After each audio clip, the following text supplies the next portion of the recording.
자오화의 가족은 이른 새벽에 일어나 두부를 만들어 팔았는데, 아버지는 두부 모판을 들고 집을 나설 때면 항상 막내 아들 자오화를 데리고 나갔습니다.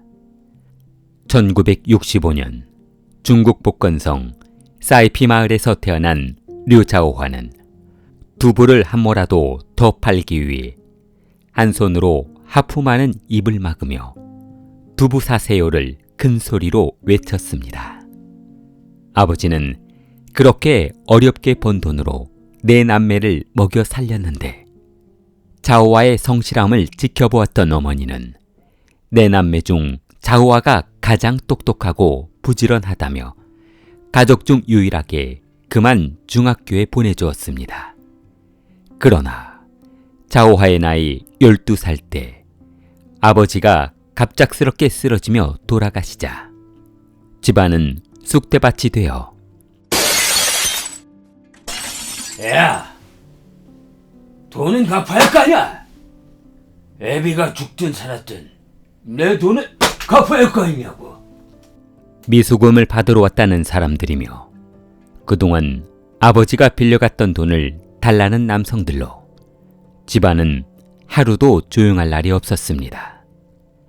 그러나 이런 사실을 알 리 없었던 자오화의 담임선생은 상담을 하자며 어머니를 불렀는데, 어머니, 아이고, 어머니를 오시라고 한 이유가 다름이 아니라 이번에 복건성에서 화학경시대가 있는데 학교 대표로 자오화를 추천할까 해서요. 자오화가요? 그럴 실력이 될지 모르겠네요. 에? 어머님이 모르셨나 보다. 자오화가 워낙 머리가 좋아요. 만약에 이번 화학대회에서 일기상만 한다면은 수도권 대학에 진학하는 건 시간 문제라고 봅니다. 그렇게 된다면 학교에서도 큰 명예고요. 그런데 왜 참가하려면 돈이 필요하지 않나요? 아이고, 별 말씀을 다 하십니다. 모든 비용은 학교에서 지원하니까 걱정 안 하셔도 됩니다. 자오화는 화학 선생님의 추천으로 대회에 참가했는데 1979년 14세의 나이에 복건성 화학경시대회에서 은상을 수상했습니다. 중학교를 우수한 성적으로 졸업한 그는 복건성 최상위 학생만 진학할 수 있다는 복건성 제1화학고등학교에 들어가게 되었는데, 그가 고등학교 2학년이 되던 어느 날, 선생님, 그래. 자오화, 무슨 일이니? 저 다름이 아니라 더 이상 학교를 못 다닐 것 같아서요. 아니, 그게 무슨 말이냐? 1년만 참으면 대학 진학인데. 자오화의 어머니는 홀몸으로 네 자녀를 키워야 했기 때문에 식사도 거르고 돈을 모으다 보니 시름시름 앓고 거동을 못해 더 이상 직장 생활을 할 수 없게 되었습니다. 그러다 보니 어쩔 수 없이 자식들은 각자의 생계를 해결하기 위해 뿔뿔이 흩어져야만 했습니다. 고등학교 2학년에 학업을 포기한 자오화는 형과 누나들 뒤를 따라 돈벌이를 찾아 떠났는데, 카센터 정비공으로 취직해 돈벌이를 시작했습니다. 안정된 월급이 들어왔지만 그에 만족하지 못한 자오화는 우연한 기회에 군에 입대한다는 직장 친구를 보고 그를 따라 입대 신청을 했습니다. 군 심사관은 총명한 자오화를 보고 국경수비대 사령부로 발령을 내 근무하도록 했는데, 6년을 사령부에서 근무한 그는 1988년 1월 국경수비대 평탄현 여단 파출소 소장으로 진급했습니다. 15년 근무 중 이제 절반밖에 지나지 않아 돈을 벌려면 아직 멀었다는 생각에 돈이 될 만한 것은 표가 나지 않게 장부를 조작하기로 했습니다. 장부를 정리하던 중 장부를 조금만 조작하면 돈을 쉽게 빼낼 수 있다는 것을 발견하고 격리 장부를 조작해 당시 금액으로 145위안, 한화로 약 3만 원을 횡령하는 데 성공했습니다. 그러나 영원히 발각되지 않을 것 같았던 횡령은 얼마 못 가 발각되고 말았고 상부에 보고하지 않은 조건으로 전역하기로 했습니다. 왜냐하면 이런 사건이 상부에 보고되면 대대장과 중대장들이 모두 옷을 벗던 징계를 받아야 하는 상황이었기 때문에 부대 내에서도 최대한 조용히 처리하는 게 나을 것이라는 판단을 했기 때문이었습니다. 1989년 12월 그는 현역에서 퇴역하고 다른 직장을 알아보기로 했는데 자오화는 전역 후 군부대 근무 경력 이력을 가지고 법원에 이력서를 제출해 집행관으로 근무하게 되었습니다. 집행관이 되자 지인들의 소개로 여성을 만나 결혼했고 그 다음에 딸아이를 출산해 행복한 삶을 살았습니다. 1991년 중국 정부는 경제개방 정책으로 해외와 전국의 투자자의 투자 유치를 적극 유도하고 있었는데 그 투자 촉진협회 정부 관리로 자오화가 임명되어 수많은 사업가와 투자자들을 만나고 다니게 되었습니다.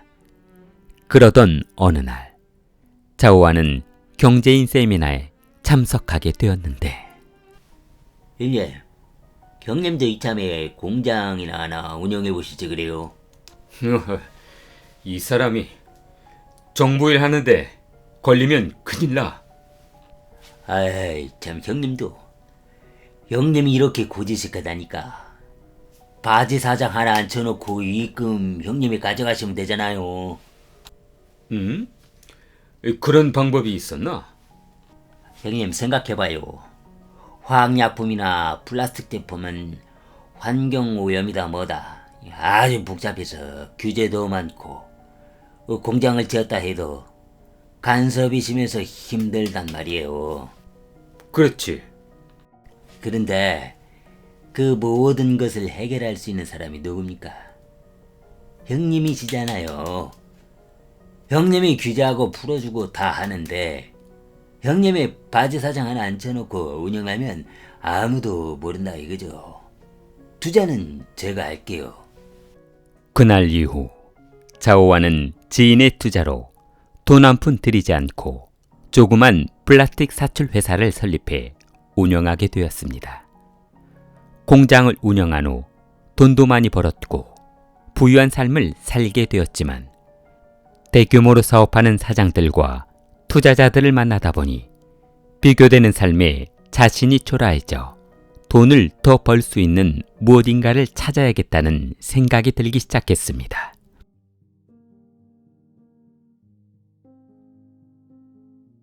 (1995년 10월) 광동성 세미나장에 수많은 경제인이 모여 한 손에 와인잔을 들고 수다를 떨고 있었는데 투자자 자문위원으로 참석한 자오화 옆에 전병희가 술잔을 들고 앉으며 아이고, 우리 형님 잘 지내셨죠, 형님? 병이도 잘 지냈지. 사업은 잘 되고. 아이고, 형님 덕분에 잘 되고 있지 말입니다.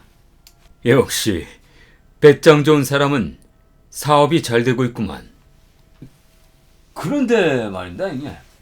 그 상현이 형님하고만 사업하지 마시고 저도 한번 보살펴 주시지 말입니다. 요즘 제가 아주 마진 좋은 아이템 하나를 발견했지 말입니다. 뭔데? 병희는 테이블 위에 투명한 덩어리 하나를 올려놨는데 이게 뭐야? 이거 한 덩어리에 얼마짜리인 줄 아십니까, 형님? 자그마치 1억입니다요. 이런 사탕 덩어리가 1억이라고? 이 농담이 지나치군. 이게 바로 환각사탕이지 말입니다요. 아니 그럼 환각약품이라는 말이야? 아이, 작게 말하시지 말입니다, 형님. 누가 듣지 말입니다, 형님. 제가 사업을 시작했는데 말입니다. 형님이 화학을 전공했다는 말을 들었지 말입니다요. 이번에 저하고 동업 한번 하시지 말입니다요. 그게 그렇게 돈을 많이 버나? 형님하고 동업하면 걸릴 일도 없지 말입니다요. 형님 연구하시는 거 제가 전부 투자하지 말입니다요. 제 후배가 사용하고 있는 연구실이 있는데 거기 사용하시면 되지 말입니다요. 그날 이후 자오와는 병이와 사업을 시작했는데 기존에 시중에 유통했던 약물들이 킬로그램 단위로 생산이 되었다면 자오와의 약물은 톤 단위로 생산돼 유통이 되어 1998년부터 생산된 자오와의 상품은 1년 만에 광동성 전체 약물 시장을 차지하며 1999년에는 한 해 31톤의 양을 생산해 전국의 유통망을 만들기 시작했습니다. 당시 유통되었던 금액이 인민폐로 3,100만 위안이었으니 하나로 약 50억에 달하는 돈이었습니다. 지금 가치로 보면 500억이 넘는 금액을 벌어들이고 있었습니다. 그는 자국 시장 이외에도 필리핀과 동남아 지역에 물건을 수출하기 시작했는데 자오와의 상품이 유명해지자 반대 세력인 꾸이즈만이 그에게 전화를 걸어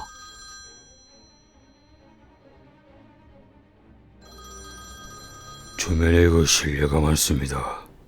다름이 아니라 선생님 작품 때문에 우리 물건이 팔리지 않아서 혹시 저희하고 같이 사업을 하실 생각이 있으신가 해서요. 그런데 제 번호는 어떻게 알고 전화를 하신 거죠?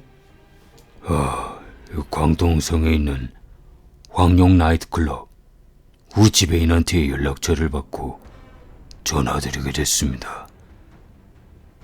저는 이쪽 지역 흑사의 두목입니다.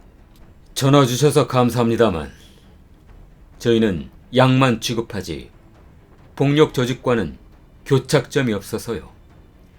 그럼 이만. 자오화는 광동성 최대 조직인 꾸이즈만의 제안을 거절하며 혼자만의 길을 고집했습니다. 그는 만약 경찰에 검거된다면 무조건 사형이라는 것을 잘 알고 있어 낯선 사람들에게 걸려오는 전화는 철저하게 차단해버렸습니다.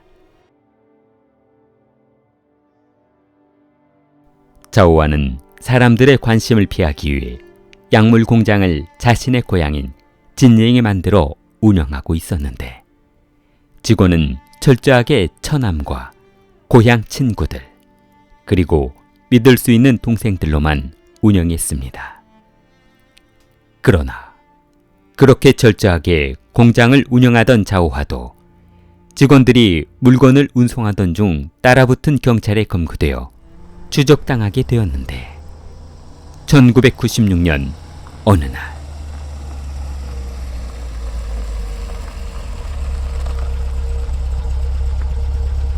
저 실례합니다. 소개받거나 하는데 물건은 가져오셨죠? 네, 일찍 나오셨네요. 여기 있습니다. 뭐야, 당신들! 성형사가 이룽의 손에 수갑을 채우자 잠복해 있던 경찰이 뛰쳐나와 이룽과 일당을 검거했습니다. 경찰은 조사실로 데려간 이룽을 취조하기 시작했는데 아이씨, 왜 때려? 그러니까 너희 두목이 누구냐고. 성형사는 종이 한 장과 볼펜을 건네주며 이름하고 어떻게 생겼는지만 말해. 너는 금방 풀어줄 테니까.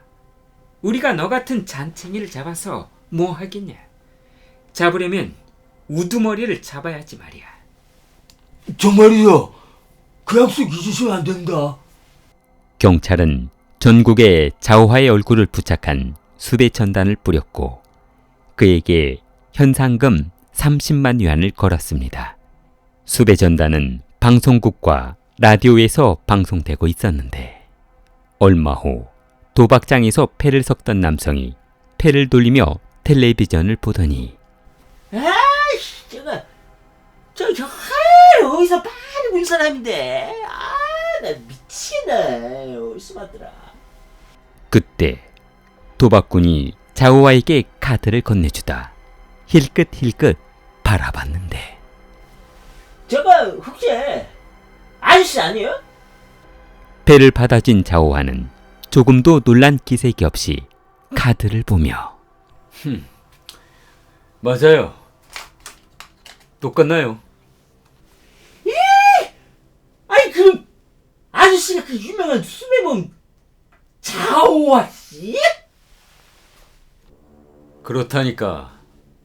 패 안 돌릴 거야. 돌려야죠. 안 죽으려면 돌려야죠. 나는 사람 죽이고 그런 사람이 아니니까 천천히 해. 자오화는 도박이 끝날 때까지 도박장에 머물다 사라졌는데 같이 도박을 하던 사람은 무서워서 그제서야 신고했고 경찰은 자오화가 도주한 후에서야 출동했습니다. 1998년 10월 검거된 자들에게서 공장 위치를 알아낸 경찰은 추가 병력을 요청해 특별수사본부를 꾸렸습니다. 1999년 공장에 들이닥친 경찰은 창고에 쌓아둔 물건을 압수했는데 마침 이를 보고 돌아오던 자오화는 공장 근처에서 경찰차 불빛이 요란하게 흔들리자 발길을 돌려 도주했습니다. 그는 재빨리 비상금을 숨겨두었던 곳으로 달려가 돈을 챙긴 후 낡은 자전거 하나를 훔쳐 진흙 묻은 슬리퍼에 농부처럼 변신한 후 자전거를 타고 도주했습니다. 칭다오로 도주한 그는 조그만 복권방을 임대해 은신하며 지냈습니다. 1년 동안 집에도 연락하지 않고 살았던 그는 다시 돈을 벌어야 한다는 생각에 2004년 여름 이성창이라는 가짜 신분증을 구입해 재혼했고 다시 약물을 만들기로 했습니다. 자오화는 구일인 숲속에 매물로 나온 폐가를 구입해 산골짜기에 조그만 창고형 공장을 만들어 그곳에서 다시 약물을 제조하기로 했습니다. 약물을 제조하는 데 성공한 그는 이전에 거래했던 업자들에게 연락해 다시 물건을 공급해 줄 테니 거래를 시작하자고 했는데 그는 공안국 지명수배 A급 수배범으로 올려있던 터라 자오화와 이전에 거래하고 있던 중간 업자들을 요의주시하고 있던 경찰은 그들을 검거해 자오화가 있는 곳을 알아내 구이조 창고를 급습했습니다. 이전 경험이 있어 창고에 숨어있지 않고 다른 곳에 숨어있던 그는 경찰이 창고를 급습한 것을 보고 경찰서에 전화를 걸었는데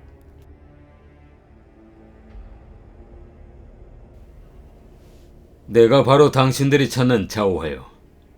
그렇게 어설프게 수사를 해서 나를 잡을 수 있을 것 같소. 나를 잡으려면 더 노력해야 할 것 같은데.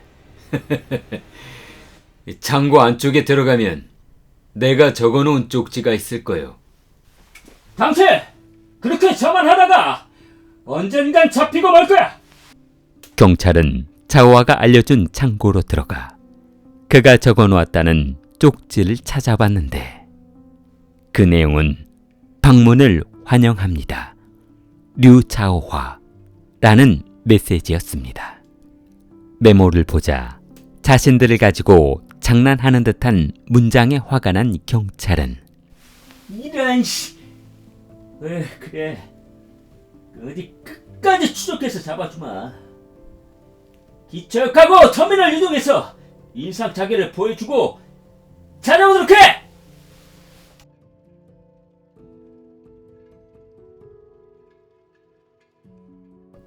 2005년 3월 티베트에 숨어 지내던 그는 수배 전단을 보고 신고한 전화를 받고 출동한 경찰에 의해 부젠성 폐가에 숨어 지내다 검거되었습니다. 그는 검거된 후 도대체 내가 잘못한 게 뭡니까? 상품 만들어서 해외 수출도 하고 내수를 촉진시켰으면 기업가 상이라도 줘야 하는 거 아닙니까? 아니면 애국자라고 표창장이라도 하나를 주던가 말이죠. 자오와는 법정에서 약물을 만들어 최대한 해외에 판매하려고 했지 국내에는 유통시키지 않으려 노력했다며 자신 같은 사람을 정부에서 인정해주고 선처를 해줘야지 이게 무슨 짓이냐며 호통치기도 했습니다. 2007년 6월 중국 광동성 법원은 류자오화에게 약물 제조 혐의와 밀매 혐의로 사형을 선고했습니다. 2009년 9월 15일 오전 10시 자오화는 광동성 처형장으로 끌려가 44세의 나이에 형장의 이슬로 사라지고 말았습니다. 길리를 후원해 주시는 멤버십 여러분에게 감사의 말씀드립니다. 길리를 사랑하는 마음을 좋아요와 구독으로 표현해 보세요. 길리였습니다.